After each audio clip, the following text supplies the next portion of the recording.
Welcome to The Explainer. Today, we are cracking open one of the most surreal and philosophical body horror stories out there, a little piece called The Oubliette of Eager Flesh. And right from the jump, what a way to start.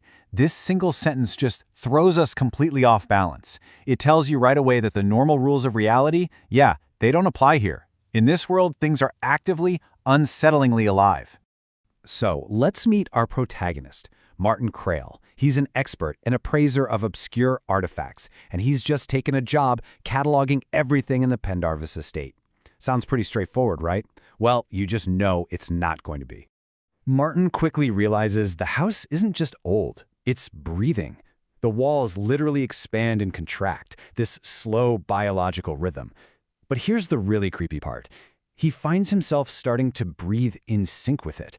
It's like the house is teaching him, training him to become a part of its own impossible body. So what's he cataloging?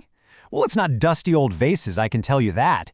He finds out that Mrs. Pendarvis didn't collect objects. No, she collected hungers. Each one is perfectly preserved in this dark, glassy amber, like a grotesque specimen twisting slowly in its philosophical prison.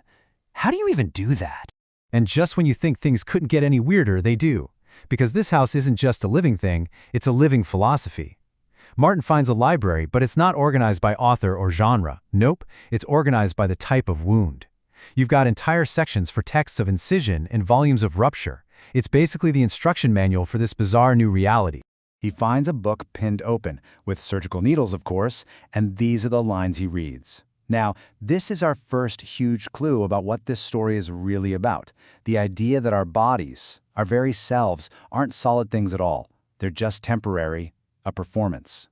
This brings us to this absolutely brilliant central concept, the grammar of meat. So what does that mean? It means your body isn't a noun, it's a verb.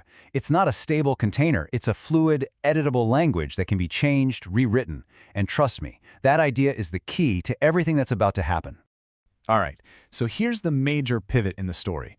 Martin came to this house as a detached professional, just there to do a job. But the house? Oh, the house has very different plans for him. His role is about to get flipped on its head in the most terrifying way. This moment is so incredibly creepy.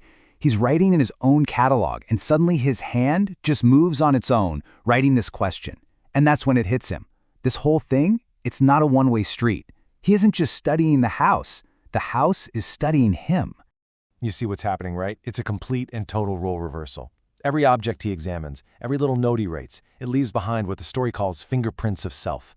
He walked in thinking he was the curator, but in reality, he's the specimen being prepared for collection. Eventually, the house leads him to a room, and it's full of these transformed, almost elaborated human bodies. And right there among them is an empty alcove.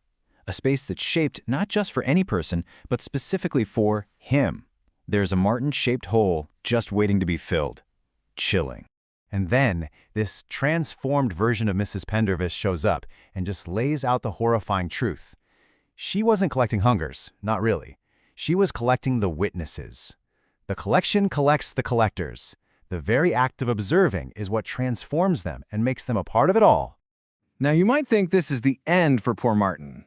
But his personal horror story is actually just the beginning. It's an entry point. We're about to zoom out from one guy in a creepy house to the fundamental architecture of reality itself. His transformation culminates in this just breathtaking image.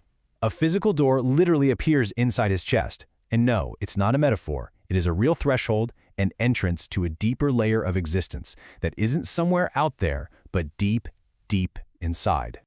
So what's through the door? It's what the story calls the house behind the house. Imagine an infinite mansion where your memories are the rooms. Go deeper, and you find the commons, basically the collective unconscious where all minds meet. Deeper still, past lives, and at the very bottom, the source of consciousness itself. In here, every soul is connected to every other soul. So how do you even navigate a place like this? You have to do what the story calls integration. It means you have to go out and find all those parts of yourself you've denied or pushed away, your shadow selves, and reabsorb them. You have to become whole. So, we've got a breathing house, a collection of souls, and an infinite inner reality. What is this all for? Well, everything we've seen so far leads to the story's absolutely mind-bending conclusion, where we finally find out the purpose of it all. The story introduces this idea of critical mass. See, once you get enough of these transformed, interconnected souls all linked together, they trigger a massive event, something called the convergence. And this event, this convergence, it's the final step in what the story calls the great work. And there it is, the big reveal. The whole point of these houses, these transformations, it's to act as nodes in a cosmic network.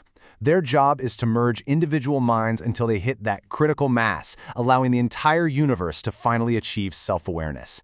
It's God waking up. But here's the kicker. The story doesn't really have an end.